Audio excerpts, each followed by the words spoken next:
Hello, ഈ hello. Procrastination മാറ്റാൻ വല്ല വഴിയുണ്ടോ? പിന്നെന്താ, പ്രോക്രാസ്റ്റിനേഷൻ നമുക്ക് ഈസി ആയിട്ട് മാറ്റിയെടുക്കാൻ പറ്റും. ന്യൂറോ സയൻസിൽ അതിന് പറ്റിയൊരു കിടിലൻ ടൂൾ ഉണ്ട്, നമുക്ക് നോക്കിയാലോ.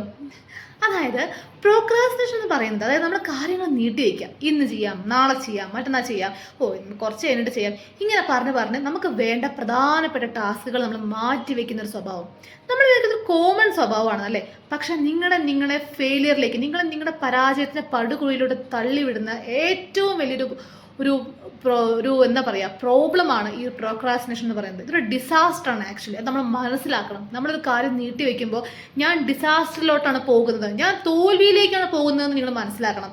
നമ്മളത് നീട്ടി വെച്ച് നമ്മൾ ചിലപ്പോൾ ആ കാര്യം ഒരിക്കലും ചെയ്തില്ല എന്നിരിക്കും. ചിലപ്പോൾ നമുക്ക് കുറ്റബോധമായിരിക്കും, അയ്യോ ഞാൻ ആ കാര്യം ചെയ്തില്ലല്ലോ. അങ്ങനെ നമ്മളെ ഫെയിലിയറിലേക്ക് തള്ളിവിടുന്ന ഒരു കാര്യമാണ് പ്രോക്രാസ്റ്റിനേഷൻ.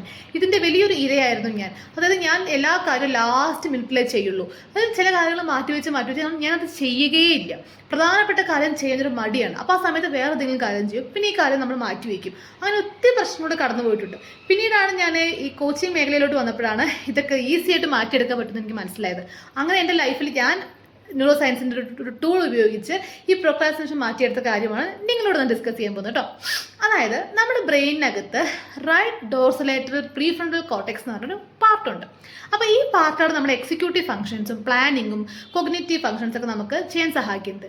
അപ്പോൾ ഈ ഒരു പാർട്ടിനെ ആക്ടിവേറ്റ് ചെയ്ത് കഴിഞ്ഞാൽ നമുക്ക് ഈ പ്രോക്രാസ്റ്റിനേഷൻ കുറയ്ക്കാൻ സഹായിക്കും. അതായത് നിങ്ങൾക്ക് ഒരു ടാസ്ക് ചെയ്യണമെന്ന് വിചാരിക്കുക, അതിന് മുൻപ് നിങ്ങൾ വിഷ്വലൈസ് ചെയ്യുക ആ ഒരു കാര്യം നിങ്ങൾ ചെയ്യുന്നതായിട്ട്. അതായത് ഇപ്പോൾ നിങ്ങൾക്ക് പഠിക്കാനിരിക്കുമ്പോൾ എന്താണ്, നിങ്ങൾക്ക് ആ വിഷയം പഠിക്കാൻ ഇഷ്ടമല്ലെന്നുണ്ടെങ്കിൽ നിങ്ങൾ വിഷ്വലൈസ് ചെയ്യുക. അതായത് നിങ്ങൾ ആ ബുക്ക് തുറന്നു, ആ വരികൾ വായിക്കുന്നു, നിങ്ങൾ പഠിക്കുന്നു, നിങ്ങൾക്ക് ആ ഒരു സാറ്റിസ്ഫാക്ഷൻ കിട്ടുന്നു, ബുക്ക് അടച്ചു വയ്ക്കുന്നു.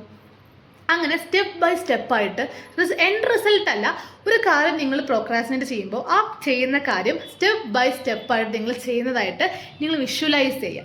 ഇങ്ങനെ വിഷ്വലൈസ് ചെയ്യുന്നത് വഴി നിങ്ങൾ പ്രോക്രാസ്റ്റിനേറ്റ് ചെയ്യുന്നത്, അതായത് ആ ഒരു കാര്യം പ്രോക്രാസ്റ്റിനേറ്റ് ചെയ്യുന്നത് നിങ്ങൾക്ക് തടയാൻ സാധിക്കും. നിങ്ങളുടെ റൈറ്റ് ഡോർസലേറ്ററൽ പ്രീഫ്രണ്ടൽ കോർട്ടെക്സ് കൂടുതൽ ആക്റ്റീവായിട്ട് വർക്ക് ചെയ്യാൻ തുടങ്ങും. അപ്പോൾ നിങ്ങൾക്ക് ഈ ഒരു പ്രോക്രാസ്റ്റിനേഷൻ എന്ന് പറഞ്ഞ പ്രോബ്ലത്തിൽ നിന്നും നിങ്ങൾക്ക് തടയാൻ പറ്റും. അതായത് ആ ഒരു കാര്യം, നിങ്ങൾ ചെയ്യുന്ന കാര്യം കറക്റ്റായിട്ട് വിഷ്വലൈസ് ചെയ്യുക, ഓരോ സ്റ്റെപ്പ് ബൈ സ്റ്റെപ്പ്. ഇപ്പോൾ നിങ്ങൾക്ക് വർക്ക് ചെയ്യേണ്ട ആളാണെങ്കിൽ ആ വർക്ക് ചെയ്യുന്നത് ലാപ്ടോപ്പ് ഓപ്പൺ ചെയ്യുന്നു, നിങ്ങൾ ആ സംഭവം നിങ്ങൾ എടുക്കുന്നു, നിങ്ങൾ വർക്ക് ചെയ്യുന്നു, നിങ്ങൾ പ്രോപ്പറായിട്ട് എല്ലാം ചെയ്യുന്നതായിട്ട് കംപ്ലീറ്റ് ഫീലിങ്ങോട് വിഷ്വലൈസ് ചെയ്ത് നോക്കൂ. സ്ഥിരമായി നിങ്ങൾ പ്രോക്രാസ്റ്റിനേറ്റ് ചെയ്യുന്ന ആ ഒരു സ്വഭാവം നിങ്ങൾക്ക് മാറ്റിയെടുക്കാൻ വേണ്ടി സാധിക്കും. ഇന്ന് തന്നെ ട്രൈ ചെയ്യൂ കേട്ടോ.